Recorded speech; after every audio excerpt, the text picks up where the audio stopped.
Nós estamos aqui para gravarmos mais um podcast da revista de adultos, lição de número 7, que tem como título A Desconstrução da Feminilidade Bíblica. Nós somos a equipe 2 do campo de Parnamirim, presidido pelo nosso pastor Reinaldo Renovato de Lima, aqui presente, e hoje, juntamente com o nosso pastor, eu, Assis Irineu, superintendente do Templo Sede de Parnamirim, e o pastor Elias. Nós três juntos estaremos discorrendo sobre a lição número 7 da revista de adultos. Este é um trabalho promovido pelo DENEC, Departamento de Ensino e de Educação Cristã da IEADERN, Igreja Evangélica Assembleia de Deus do Rio Grande do Norte, departamento coordenado pelo pastor Reinaldo Odilo, Igreja do Rio Grande do Norte, presidida pelo nosso pastor Martim Alves. Então, estamos aqui com o pastor do campo, o pastor presidente Reinaldo Renovato, e nós vamos dar início a mais este podcast. Quero, neste momento, já passar a oportunidade para o nosso pastor Reinaldo e para o pastor Elias, para que ambos deem as suas saudações iniciais. Bem, meus caros irmãos, a paz do Senhor para todos vocês. É um prazer estar mais uma vez nesse podcast para dar a nossa contribuição ao ensino, não é? A lição número 7, desta vez, que tem como título A Desconstrução da Feminilidade. Que Deus nos ajude, possamos cumprir esta tarefa. A paz do Senhor, meus queridos, para nós é uma honra poder estarmos contribuindo com mais essa lição. Eu espero que seja extremamente divulgada, que ela possa realmente alcançar professores e alunos e motivar várias classes de escola bíblica dominical. Acho muito interessante quando os professores começam a postar em grupo, seja dos seus alunos, seja de outros professores, materiais e subsídios que possam ajudar a enriquecer a classe da escola bíblica dominical. Então, Deus abençoe a cada um, que a gente possa crescer juntos, em nome de Jesus. Amém. Então, como já dito, o título da lição é A Desconstrução da Feminilidade Bíblica. O texto áureo diz assim: enganosa é a graça e vaidade é a formosura, mas a mulher que teme ao Senhor, essa será louvada. Provérbios 31:30. E a verdade prática diz: a mulher foi criada para cooperar com o homem. Deus lhe confiou a dádiva da maternidade e função de ser esposa e auxiliadora. O nosso texto bíblico em classe se encontra em Provérbios, capítulo 31, versículos 10 ao 31. É um texto maravilhoso. Os irmãos devem fazer essa leitura em seus estudos particulares. Nós aqui iremos ganhar tempo e partir já para o comentário. Queremos alcançar os objetivos da lição. O primeiro objetivo é explicar a feminilidade bíblica, explicar o conceito, né? O segundo é destacar a erosão da feminilidade a partir do ativismo feminista e da suposta liberdade sexual. E o terceiro é focar a imagem da mulher virtuosa de Provérbios 31 como um símbolo de feminilidade bíblica equilibrada. Já na introdução, o comentarista destaca que as escrituras apresentam a mulher virtuosa como símbolo da feminilidade. Ela é retratada como modelo de esposa fiel, mãe amorosa, administradora e empreendedora exemplar. Porém, nesses tempos pós-modernos, a feminilidade bíblica vem sendo desconstruída. E agora nós vamos apresentar o mandato divino para a mulher, as investidas do ativismo feminista e o exemplo bíblico de feminilidade. Então, já desde o início, nosso pastor Reinaldo fará a abordagem do tópico 1, o pastor Elias fará a abordagem do tópico 2. Muito bem. O primeiro tópico, meus amados irmãos, desta lição é a feminilidade bíblica. Feminilidade bíblica. O subtópico 1 diz a criação divina da mulher. Esse é um ponto de grande relevância para começar, não é? Pois tanto o homem como a mulher foram criados por Deus à sua imagem, conforme a sua semelhança, conforme Gênesis 1:27. Então, desprezar isso, né, só pode ser fruto de uma mente que é anti-Deus, contra Deus, anticristã e contra a palavra de Deus. Né? Então, a palavra de Deus, a lição nos mostra que Adão foi criado antes de Eva, conforme Gênesis 2:7 e 15. Mas, na sua divina percepção, Deus disse: não é bom que o homem esteja só. Far-lhe-ei uma disjutora para que esteja como diante dele. Gênesis 2:18. Né? Enquanto o homem foi criado a partir dos elementos químicos, não é? Que há no pó da terra, como já podemos entender isso pela Bíblia, não é? A mulher foi criada por outro método, de outra forma, a partir de uma parte do homem. Se fosse nos tempos atuais, podíamos dizer que Deus fez uma clonagem, né? Uma clonagem. Eva foi feita como um clone de Adão. Diferente, mas a partir das suas células encontradas numa parte da costela de Adão, né? Tanto que Adão disse, essa é chamada varoa, por quanto do varão foi tomado.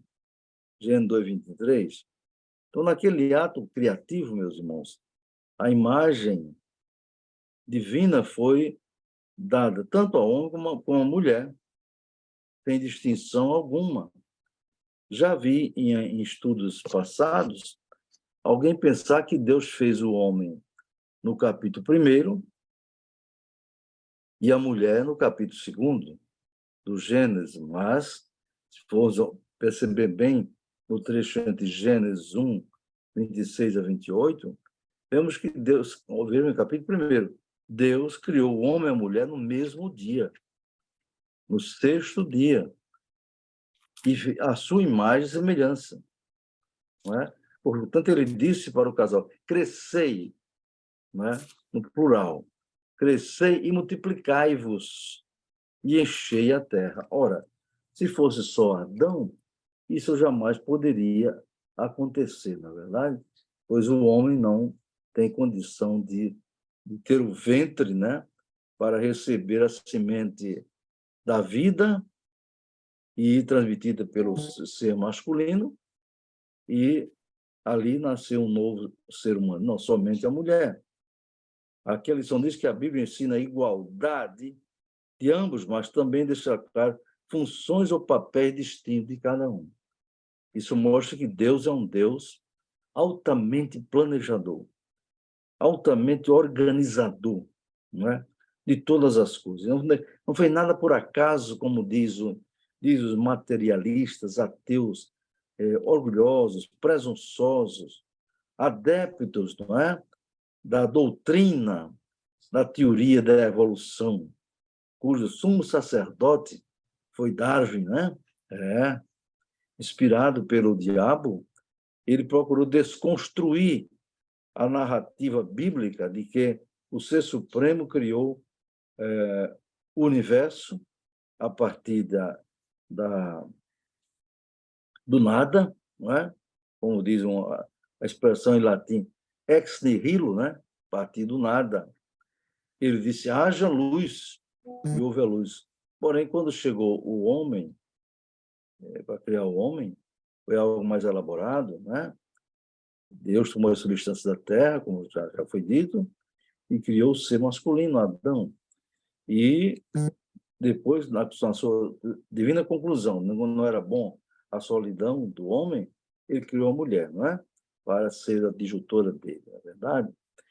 Bem, o segundo subtópico é a bênção da maternidade. A bênção da maternidade. Os professores devem enfatizar bem esse ponto, amados, de que a maternidade não é um problema, é uma bênção. Feministas radicais, não é? Feministas radicais dizem que a mulher precisa ser liberta da escravidão da maternidade. Imagine, meus irmãos. Então, para feministas que não creem em Deus, ou se creem, mas entendem que ele é homem e a mulher, como diz alguém, né? É um ser trans, então a maternidade não é bênção, amor. Maternidade é uma desgraça, é uma tragédia, é uma escravidão, não é? Eu enfatizo bem isso, que a maternidade é uma bênção de Deus.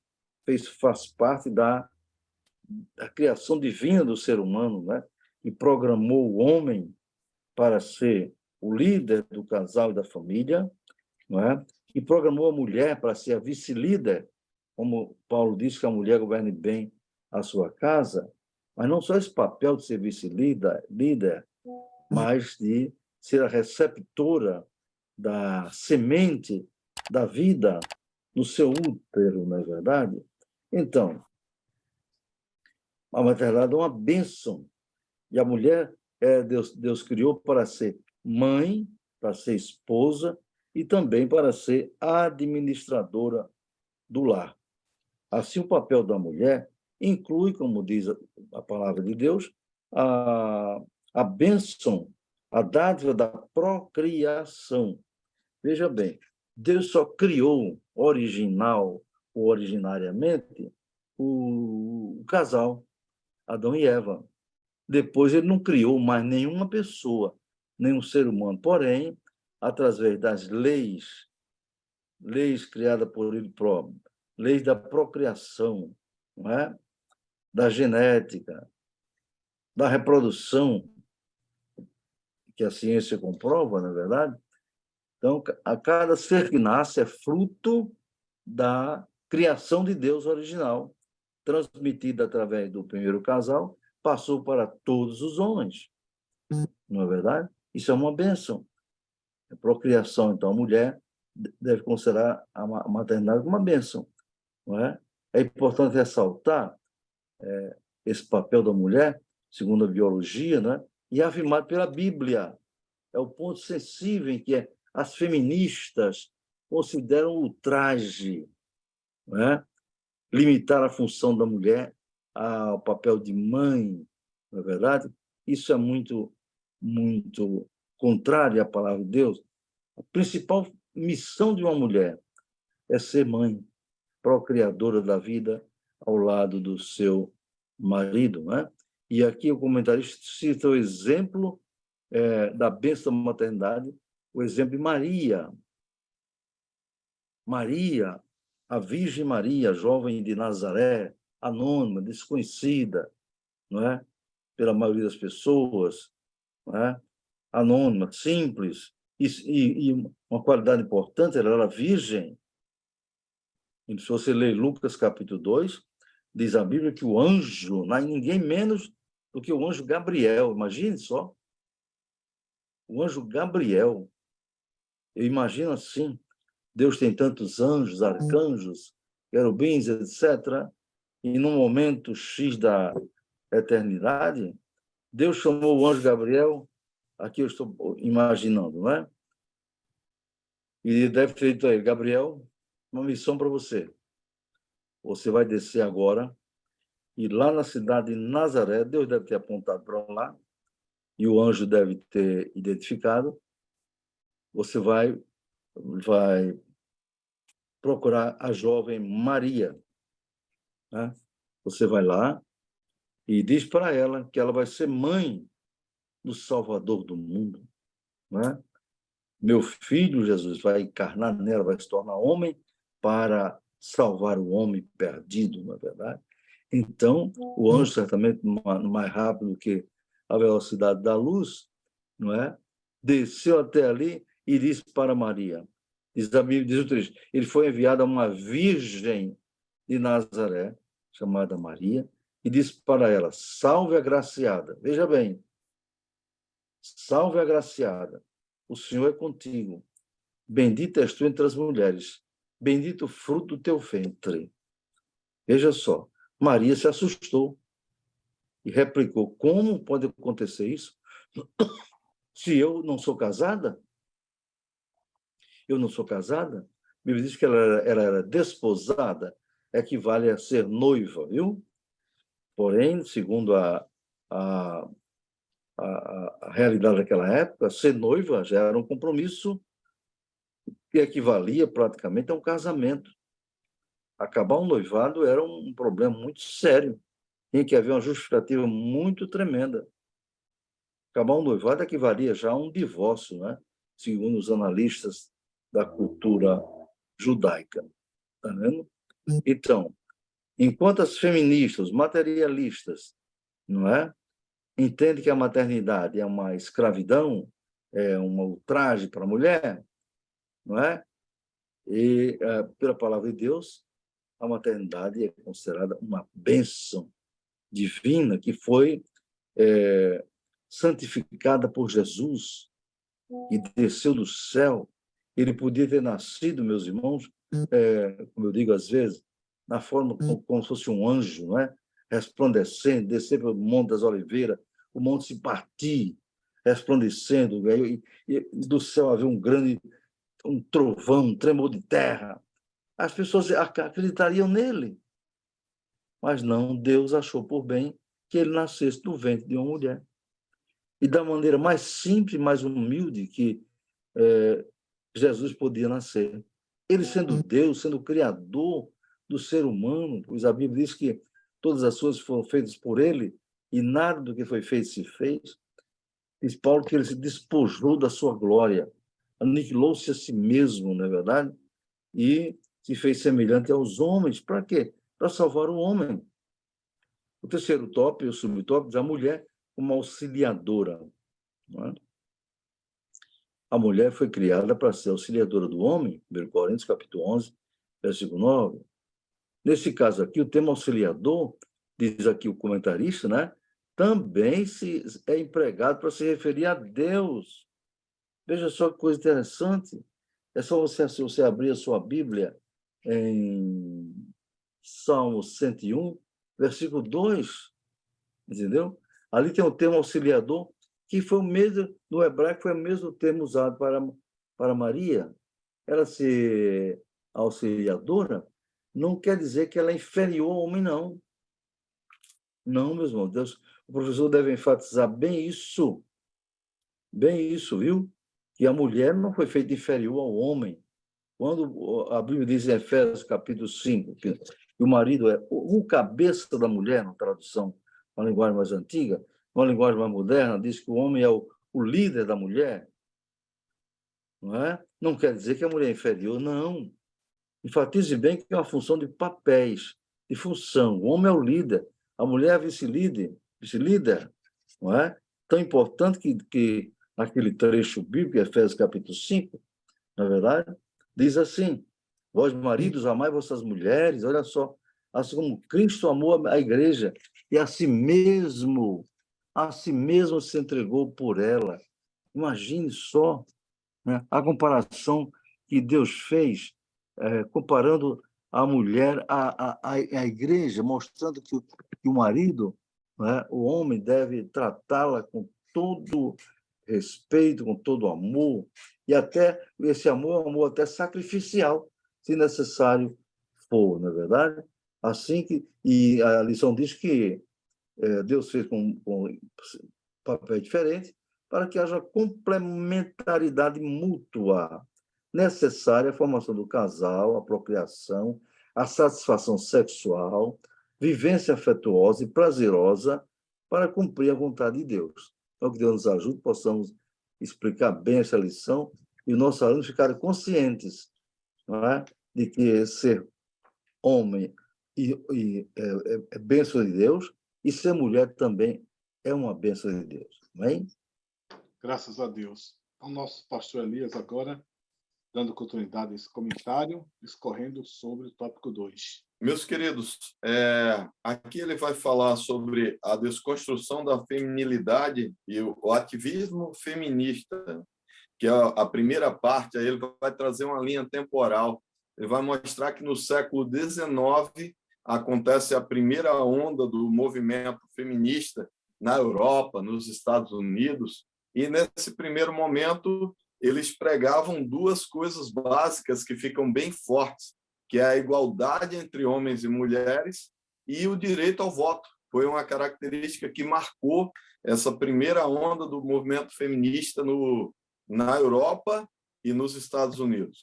Aí depois veio no século XX, já no século XX aí as coisas começaram a mudar, e aí nós vemos que começou a ir de encontro a valores bíblicos fundamentais. Então, já no século XX, ele vai trazer que nessa segunda onda ele já luta pelos direitos reprodutivos e liberdade sexual. E aí, nesse direito reprodutivo, já começa a se falar sobre aborto, sobre o direito, o corpo é seu, mas aí ele traz uma ativista que marcou o movimento, que foi Simone de Beauvoir, em 1908 a 1986. Eu espero ter pronunciado corretamente, meu pastor Linaldo morou aí no Canadá e conhece fluentemente o francês e o inglês, então vai poder me corrigir nesse sobrenome se eu tiver pronunciado errado. Estabelece uma das máximas do feminismo, que é o quê? Não se nasce mulher. Ele fala que se torna mulher. Olha só, a desconstrução de valores significa que você nega a forma como Deus fez para se recriar e fazer da maneira que bem entender ao seu bel prazer. Então, aí mostra a visão desse movimento nessa onda do século XX. Veja bem que já difere bastante do século XIX. Aí, quando ele avança mais para frente, aí ele começa essa discussão agora, já nos nossos tempos, a discussão da ideologia de gênero, o movimento ele começa a ganhar conotações e a palavra de ordem é empoderamento, olha só. E aí, quando fala sobre isso, ele diz que em 2011, um fenômeno na Universidade de Toronto marcou, lá no Canadá, que introduz o slogan, olha o slogan, meu corpo, minhas regras. Então, isso aí é a linha temporal desse movimento feminista que os professores terão que apresentar na sua sala de aula, mostrando no século XIX os impactos, no século XX e os impactos, e agora no século XXI. Aí, em 2011, com esse movimento que houve lá, Meu Corpo, Minhas Regras, isso se difundiu mundialmente. E aí começa a defender os direitos da mulher como combater também a discriminação. E aí, falando sobre essa parte do movimento feminista, ele fala também da busca por desconstruir valores bíblicos. Então, queridos, buscar defender direitos é algo que a igreja faz e faz com maestria. Tratar com igualdade, tratar à luz da Bíblia, trazer um tratamento respeitoso para as pessoas segundo aquilo que a Bíblia orienta, isso a igreja faz com maestria. Ninguém, ao entrar numa igreja, independente de credo, raça, denominação, religião, cor, o que seja, ele vai ser discriminado. Mas aqui o que ele está pregando não é isso, é desconstruir valores fundamentais. Então, esse movimento da Universidade de Toronto, o movimento também trazido por Simone de Beauvoir, são coisas que vão de encontro à palavra de Deus. E é preciso deixar claro isso aí, porque ele fala que a pessoa tem o direito de escolher. Uma certa vez eu estava num determinado comércio em Cuiabá, Mato Grosso, e uma mãe estava grávida, né? Uma grávida estava lá pagando as contas. E aí um amigo meu, que era presbítero da igreja, pergunta lá, disse, é menino ou menina? Já estava perto assim dos 9 meses. Aí ela falou assim, não sei. Quando ele crescer, ele vai escolher o que quiser ser. Então, já é uma corrente desse pensamento aí do meu corpo, minhas regras, da pessoa, do empoderamento, do não se nasce mulher, o homem se torna, se escolhe. Aí, no segundo tópico, vai falar da liberdade sexual. Então, esse movimento avança com alguns viés que vão trazer impactos diretos contrários à Bíblia. Então, ele vai falar que a Bíblia se refere ao sexo como algo prazeroso, mas põe algumas regras. Fala que é entre um homem, olha só, o homem e uma mulher. Então, coloca isso aí e vai trazer mais algumas regras, dentro de alguns limites. Não é só o fato de ser um homem e uma mulher. Ele é para satisfação do casal, mas dentro do matrimônio. Então, traz limites bem estabelecidos. Aí vai trazer alguns conceitos aqui, ele vai dizer que é precedida de amor mútuo, e aí ele trazendo sobre isso, ele diz, entretanto, para o feminismo, esse modelo é representativo. Então, é repressivo, na verdade. ele fala que isso é uma forma de repressão, ele coloca a mulher subjugada. E aí ele trazendo sobre isso, ele diz que deve ser combatido dentro disso aí para a liberdade, para a libertação sexual da mulher. Então, essa é a visão do movimento feminista, que vai de encontro à palavra de Deus, que diz que o sexo deve ser praticado entre um homem e uma mulher casados. Aí ele fala do amor mútuo, traz isso aí. Então, vai trazer alguns conceitos. Aí ele fala assim, olha, nessa defesa da ideologia requer que, de nenhum modo, a relação sexual deva ser considerada como certo ou errado. Não existe certo ou errado. Esse conceito deve ser desconstruído. Isso é antiquado, isso é atrasado. E aí ele fala sobre isso e fala da prática da homossexualidade, da fornicação, do adultério, da prostituição. Então, da inicialização sexual precoce. E aí nós vemos que muitas pessoas têm pregado colocar em escolas para a criança falar sobre sexualidade, sendo que a criança não tem maturidade para que seja falado sobre isso, e começa a causar danos, e, por vezes, até pode levar a uma prática da pedofilia achando que é normal. Então, aqui fala sobre isso e vai trazer também que nessa esteira temos o aborto, como um dos temas que vem tentando ser aprovado, a gravidez indesejada, como ao ser indesejada a mulher pode abortar, a desconstrução da família, então dizendo que esse modelo de família que a Bíblia prega, homem e mulher, é antiquado, é ultrapassado, e aí vai falar também do ativismo ideológico, então dentro desse movimento. Aí no terceiro subtópico ele traz os ataques à família tradicional. Então a Escritura ensina que o casamento aí o pastor Linaldo sempre fala sobre isso na lição da Escola Bíblica Dominical, quando trata sobre esse assunto. Então, monogâmico, heterossexual e indissolúvel. Então, 3 pilares aí dentro do relacionamento, homem e mulher. Então, aqui o comentarista vai trazer que o homem é o líder da família, e o pastor Linaldo já destacou no tópico anterior, não coloca a mulher como subjugada. É preciso entender que o termo adjuntora ele vem ligado muito ao termo auxiliadora, aquilo que completa. Por exemplo, o homem não pode engravidar. A mulher foi dado essa dádiva de engravidar. Então, tem coisas que nós não podemos fazer que ela faz.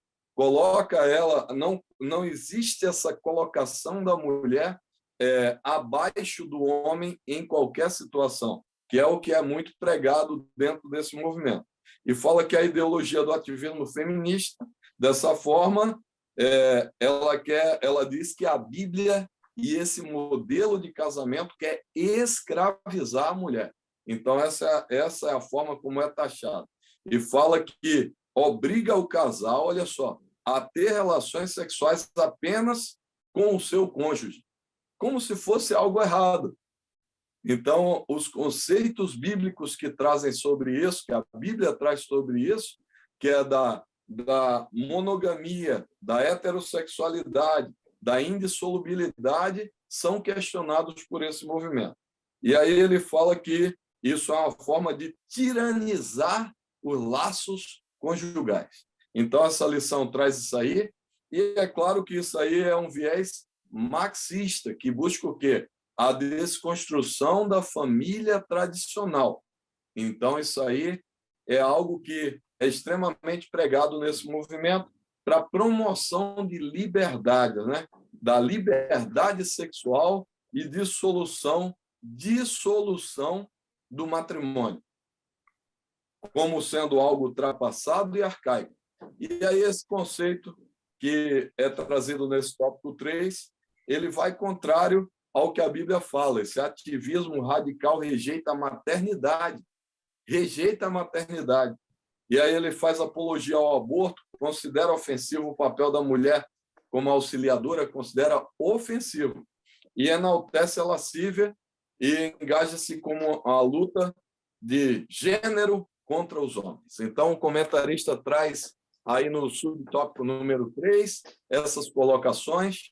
Acho que, se nós tivéssemos tempo, caberia bastante ouvir, até acredito que o pastor Alinaldo tem alguma bibliografia das que ele já tenha escrito, que vai poder ajudar bastante nessa lição. Ao final, acredito que o pastor Alinaldo deva apresentar algumas das bibliografias escritas por ele que pode ajudar nesses tópicos. Eu não tenho agora de cabeça lembrando sobre alguma delas, mas com certeza há. E é preciso colocar isso aí para que a classe entenda, porque muitas vezes as pessoas romantizam esse movimento e acabam não entendendo os malefícios que trazem para a sociedade.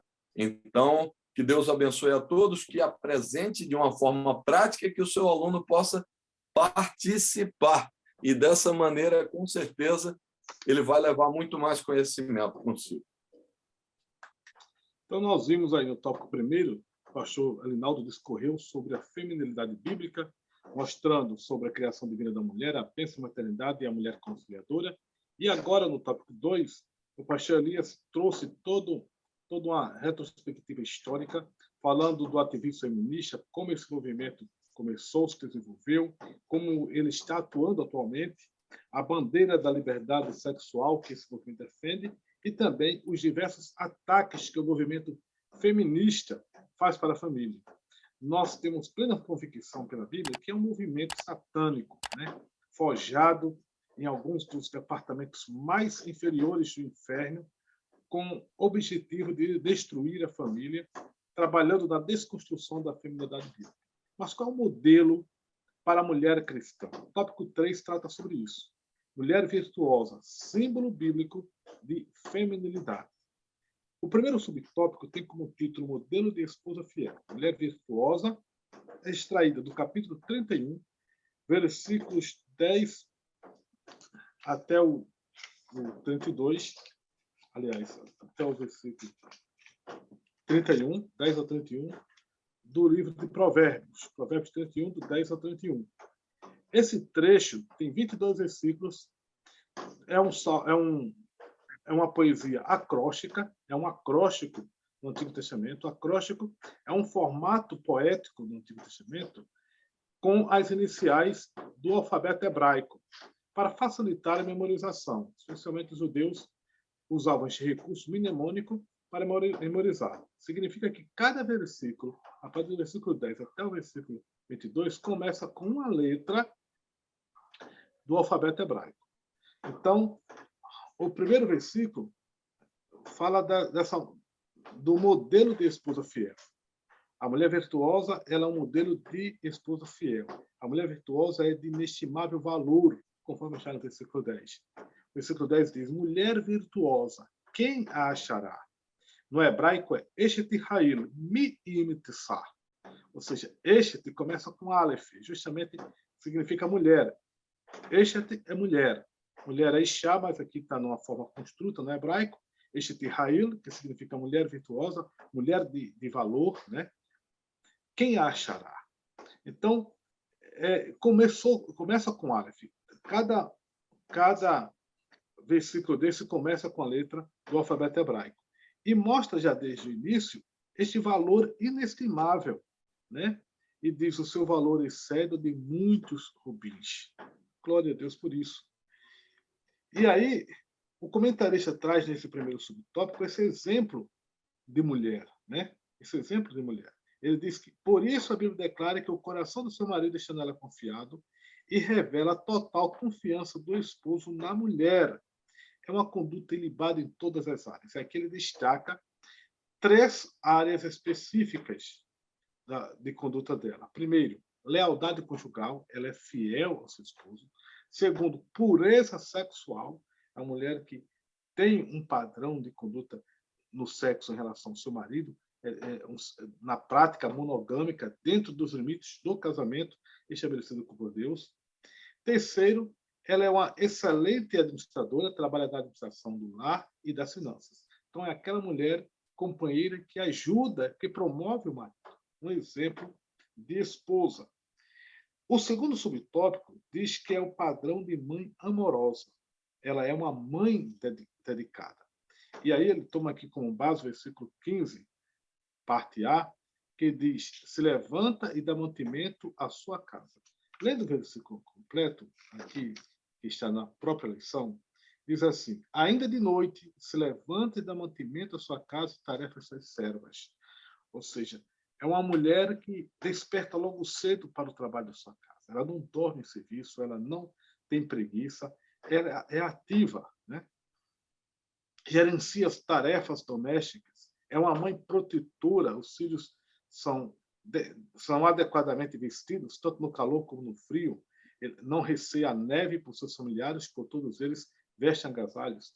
Aqui no nosso Brasil, um país muito grande, lá na região sul, existe período de muito frio, tem lugar que cai neve, em lugares da região sudeste, da região sul, há chuvas de granizo, tem lugares que o frio chega a 3 graus, ou até chega até abaixo de zero em alguns lugares. Aqui no Nordeste, não, a gente não tem esse problema aqui no Nordeste. A temperatura aqui é sempre maior, nunca temos esses problemas que na região sul tem. Mas, independente disso, nós também temos nosso período de frio, de chuva, como atualmente estamos passando.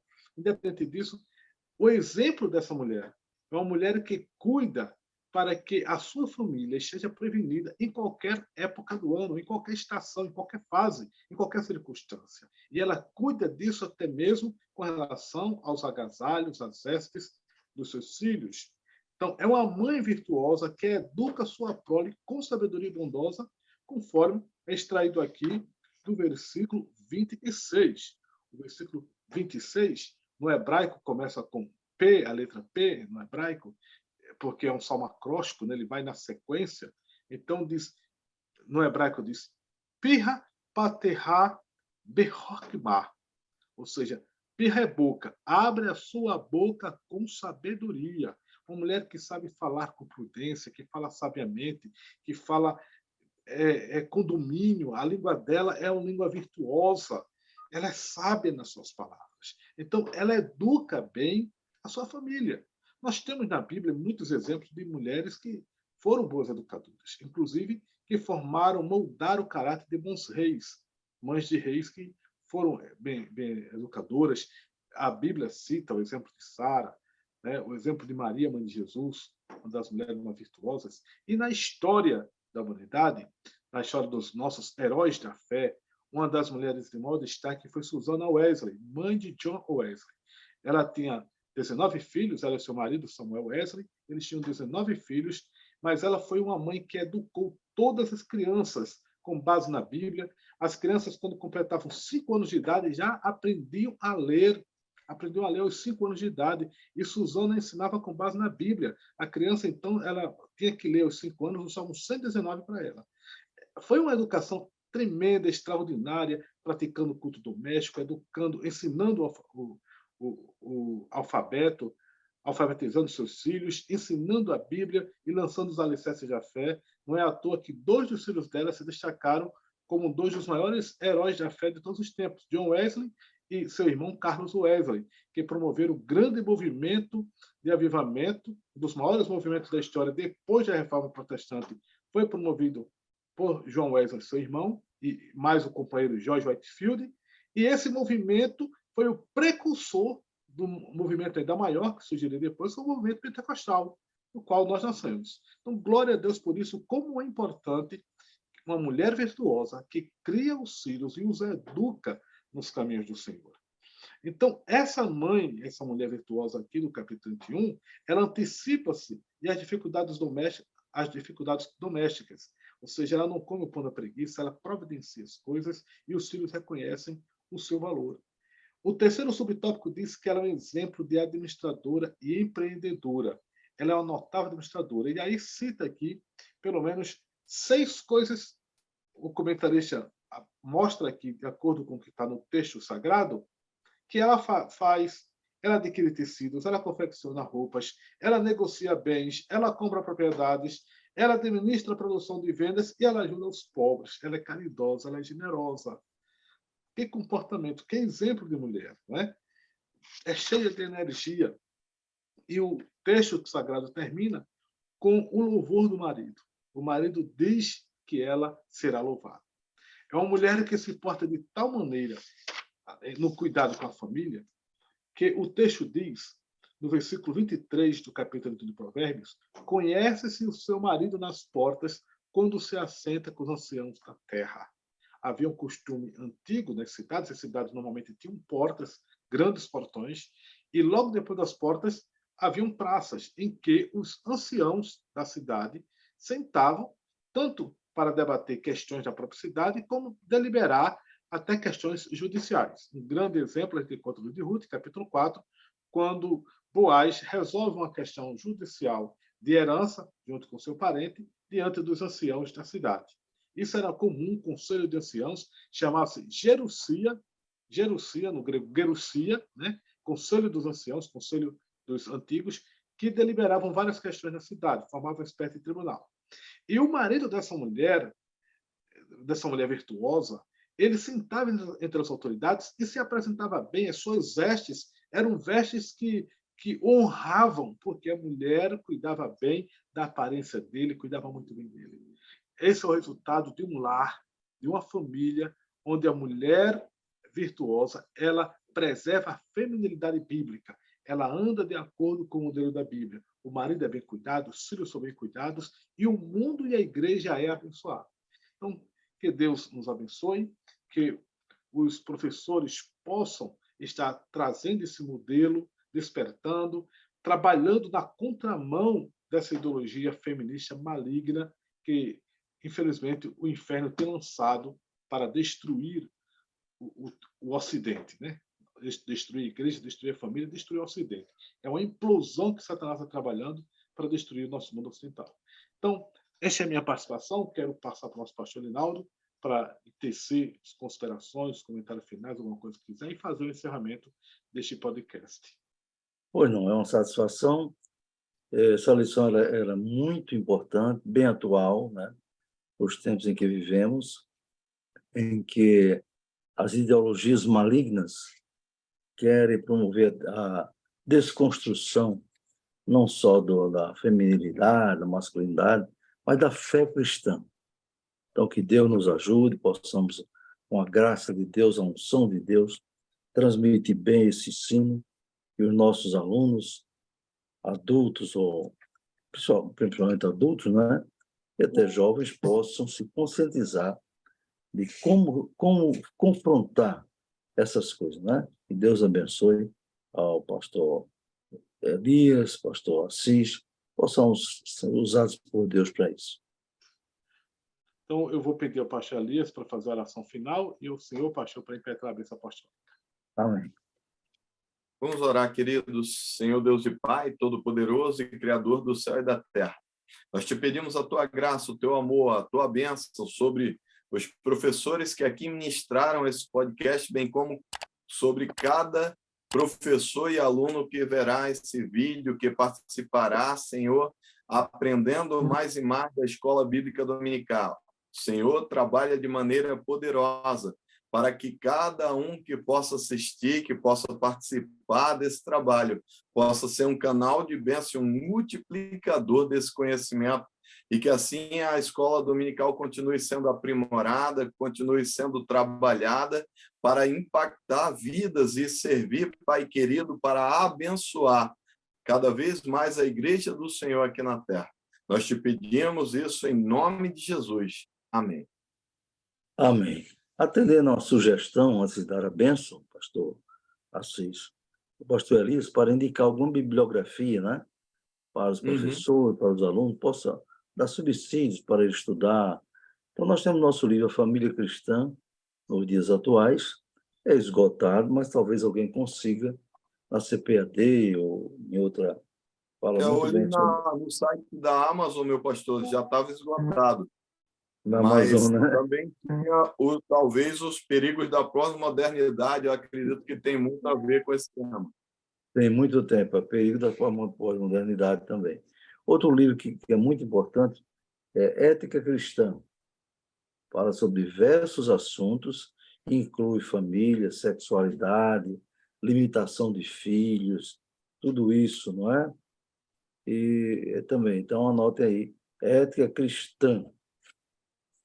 E, finalmente, a família cristã e os ataques do inimigo.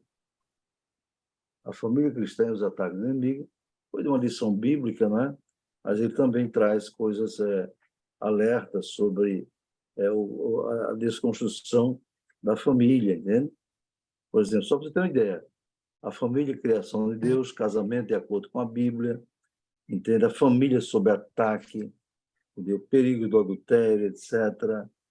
A educação sexual e a moral relativista, tudo nesse livro aqui, não é?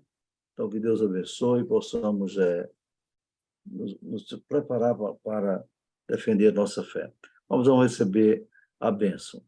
A graça do nosso Senhor Jesus Cristo, o amor de Deus, nosso Pai, a comunhão e a consolação do Espírito Santo, seja com todos agora e sempre. Amém.